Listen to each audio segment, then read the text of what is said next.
Au Congo central 2, les premiers mercredis consacrés à l'itinérance de l'année scolaire 2023-2024 a été effectué dans la sous-division de Songololo 1. Cette mission a permis au directeur provincial Jean Tshisekedi Kabasele et à l'inspecteur principal provincial Donatien Karina de s'enquérir de la décision portant suspension de 2 écoles privées agréées de Kimpese, prise il y a quelques jours par le comité sous-provincial présidé par le sous-prophète Emmanuel Biavanga. Il s'agit du complexe scolaire Mama Kiangebeni et du complexe scolaire Lapé. Le premier établissement scolaire est reproché du non-respect des instructions officielles, notamment la vente des uniformes et cahiers de communication en milieu scolaire, et le second est reproché de la non-viabilité.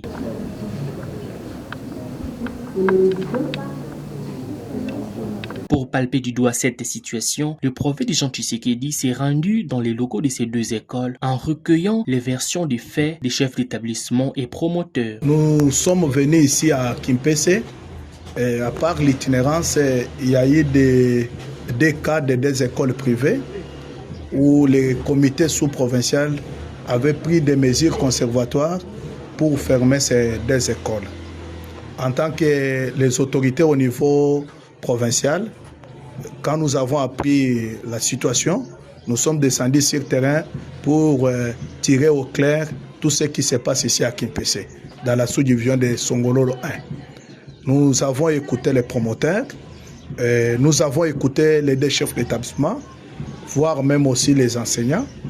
Nous avons conclu d'aller tenir une réunion en urgence de crise au niveau de la sous-division avec tous les membres du comité sous-provincial et aussi les promoteurs de l'école et les 2 préfets. Dans la foulée, une réunion de crise a été organisée au bureau de la sous-division de Songololo 1 avec toutes les parties prenantes, au cours de laquelle il a été décidé la restitution aux parents d'élèves du complexe scolaire Kiangebeni de toute la somme perçue illégalement. Nous reconnaissons nos erreurs.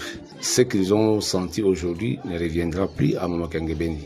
Je remercie beaucoup les prophètes et toute sa délégation qui ont quand même compris pourquoi nous avons commis ces erreurs. Et en leur présence, je leur ai demandé des excuses pour que l'année prochaine, on ne revienne plus à ces histoires. Concernant le complexe scolaire La Paix qui a perdu son promoteur il y a 40 jours, le directeur provincial Jean Tshisekedi Kabasele a, sur un ton ferme, invité le chef d'établissement à s'impliquer pour améliorer les conditions d'apprentissage des enfants pour une éducation de qualité. La descente du comité provincial nous réjouit.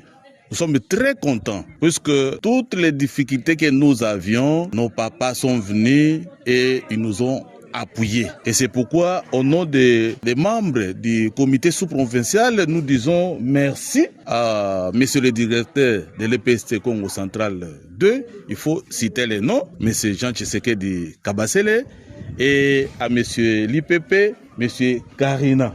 Par la même occasion, le patron du Congo central 2 a conditionné la levée de cette décision par le respect de 2 établissements scolaires des mesures prises lors de cette réunion de crise. Devant la presse locale, le prophète Jean Tshisekedi a félicité tous les membres du comité sous-provincial pour leur détermination à faire respecter les instructions officielles édictées par le ministère de l'enseignement primaire, secondaire et technique.